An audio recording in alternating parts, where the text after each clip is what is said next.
الحمد لله رب العالمين والصلاة والسلام على سيد المرسلين اما بعد فاعوذ بالله من الشيطان الرجيم بسم الله الرحمن الرحيم پڑھیے الصلاة والسلام عليك يا رسول الله وعلى آلك واصحابك يا حبيب الله الصلاة والسلام عليك يا نبي الله وعلى آلك واصحابك يا نور اللہ۔ پیارے آقا علیہ الصلوۃ والسلام کی ایک بڑی شاندار حدیث پاک درود پاک کی فضیلت سے متعلق نبی پاک صلی اللہ تعالی علیہ وسلم فرماتے ہیں ان اللہ وکلا بقبری ملکا اعطاہ اسماء الخلائق۔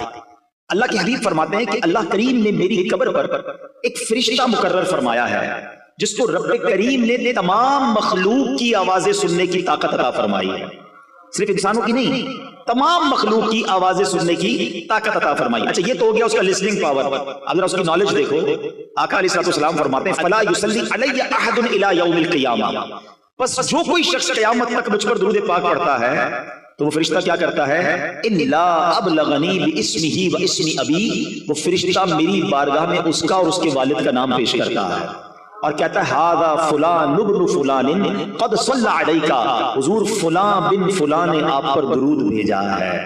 ابھی کمال کی حدیث ہے، دو باتیں اس میں بہت پیاری سیکھنے کو ملیں گی، ایک تو انشاءاللہ عقیدے کی بات اور دوسری انشاءاللہ عشق والی بات۔ پہلی بات، اس فرشتے کی ڈیوٹی کیا ہے؟ یہ نبی پاک علیہ الصلوۃ والسلام کے روضے کے باہر، ان کی قبر منور کے باہر ایک دربان ہے، ایک میسنجر ہے جو آقا کو پیغام پہنچانے والا ہے۔ میرا آپ سے سوال یہ ہے کہ میسنجر کی سماعت کا عالم یہ ہے کہ یہاں بیٹھ کر ہم درود پڑھیں وہ وہاں مدینے میں سن لیتا ہے، پوری دنیا میں جو درود پڑھے وہ فرشتہ سن لیتا ہے، صرف سنتا نہیں، پڑھنے والے کو ریکگنائز بھی کر لیتا ہے کہ پڑھنے والا ہے کون، اس کا نام کیا ہے، اس کے والد کا نام کیا ہے۔ ذرا بتاؤ دربان کی سماعت کا عالم یہ ہے تو مصطفیٰ کریم کی سماعت کا عالم کیا ہوگا، میرے آقا کے علم کا عالم کیا ہوگا۔ تو اگر آج عاشقان رسول جھوم جھوم کر صلاۃ والسلام میں میرے رضا کا یہ شعر پڑھتے ہیں تو کیا غلط کرتے ہیں کہ دور و نزدیک کے سننے والے وہ کان، دور و نزدیک کے سننے والے وہ کان، کان لعلے کرامت پہ لاکھوں سلام۔ تو یہ تو حدیث پاک سے پتا چل رہا ہے کہ جب دربان مصطفیٰ سب کی آوازیں سن لیتا ہے، وہ سب کے درود سن لیتا ہے، تو میرے آقا کیوں نہ سماعت فرمائیں گے۔ بس دل سے پکارنا ہے فریاد امتی جو کرے حال زار میں، فریاد امتی جو کرے حال زار میں، ممکن نہیں کہ خیر بشر کو خبر نہ ہو، واللہ وہ سن لیں گے، فریاد کو پہنچیں گے۔ اتنا بھی تو ہو کوئی جو آہ کرے دل سے، بس دل سے پکارنے کی دیر ہے، کام بن جانے ہیں۔ اور اب عشق والی بات کہ دنیا میں دستور ہے کہ آپ جس شخصیت سے محبت کرتے ہو، ریسپیکٹ کرتے ہو، جب آپ کو پتا چلے کہ آپ کا نام ان کی بارگاہ میں لیا گیا، ان کے سامنے لیا گیا ہے، آپ کو بڑی خوشی ہوتی ہے۔ فار ایگزامپل آپ میں سے ماشاءاللہ بہت سارے وہ لوگ ہوں گے مختلف پیران عظام سے مرید ہوں گے، کوئی آ کر آپ کو کہے کہ یار آپ کے پیر صاحب کے پاس آپ کا نام لیا گیا، کتنی خوشی ہوگی، اچھا میرا نام لیا گیا، سچ بتاؤ کیا بات ہو رہی تھی، ذرا دوبارہ سنتے ہیں اس سے، دوبارہ ریپیٹ کرو یار کیا ذکر ہوا تھا، بیکاز یو لو ہم، یو ریسپیکٹ ہم، آپ اچھا لگتا ہے کہ آپ کا نام ادھر لیا گیا۔ مجھے سچ بتاؤ ایک امتی کے لیے اس سے بڑی کیا سعادت ہوگی، وہ ادھر درود پڑھے ادھر فرشتہ اس کا نام بارگاہ رسالت میں پیش کرے، اور صرف میرا نام نہیں میرے والد کا نام بھی پیش کرے، اور میں جتنی بار درود پڑھوں اتنی بار پیش کرے، میں 100 بار درود پڑھوں 100 بار میرا نام نبی پاک کے دربار میں جائے۔ دیکھو دنیا کا بھی دستور ہے کہ جب کوئی فقیر، جب کوئی بھکاری در پہ بار بار آئے نا، ہمارے گھر پر بھی آئے، ہم کہتے ہیں یہ روز آتا ہے اس کا کام کر دو، اللہ اکبر، جس کی حاضری روز بارگاہ رسالت میں لگتی ہوگی، جو دن میں کئی بار درود پڑھتا ہوگا اور فرشتہ اس کا نام دربار رسالت میں پہنچاتا ہوگا، کبھی تو میرے آقا فرشتوں سے فرمائیں گے چلو میرے غلام کا کام کر دیتے ہیں، ہمیں روز یاد کرتا ہے۔ اور کیا خوبصورت بات شاعر لکھتے ہیں، ہمیں تو ایک ہی توجہ چاہیے نا، یاد رکھو اگر اٹھ گئی ایک نظر، بس ہمیں تو ایک توجہ چاہیے، آقا بس ایک بار توجہ فرمائیں، یاد رکھو اگر اٹھ گئی ایک نظر، جتنے خالی ہیں سب جام بھر جائیں گے، پھر سارے کام سیدھے ہو جانے ہیں۔ میرے بھائی یہاں بیٹھے ہوں گے جو مشکل میں ہوں گے، پریشانی میں ہوں گے، بیماری میں ہوں گے، قرضے میں ہوں گے، گھبراؤ نہیں، درود پڑھتے رہا کرو، نبی پاک کی توجہ ہونے کی دیر ہے۔ امام عشق و محبت اعلیٰ حضرت سمجھاتے ہیں پریشان ہونا، ڈیفیکلٹی میں ہو، سنو قسمت میں لاکھ پیچ ہوں 100 بل 1000 کچ،